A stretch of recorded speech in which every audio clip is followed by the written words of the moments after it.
Mbegu ya chuki imeanza kudhihirika miongoni mwetu ikitumia usafiri wa dini. Mbegu ya chuki imeanza kudhihirika ikitumia usafiri wa dini.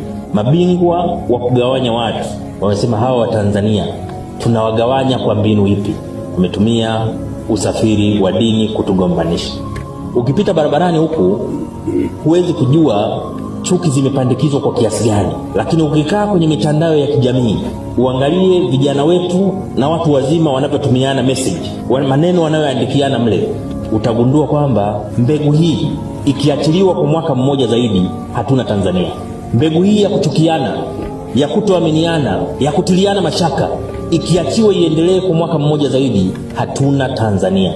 Dhamira inakaa ndani ya mtu, dhamira inaishi ndani ya mtu. Watu kupendana ni utamaduni unaojengwa kwa muda mrefu, unatakiwa utunzwe na kuendelezwa. Viongozi wa jamii wakiongozwa na viongozi wa dini ndio wanaopaswa kusimamia Watanzania kupendana. Tumekuwa na watu ambao tumepata upofu wa muda, upofu usioangalia madhara ya muda mrefu kwa taifa letu.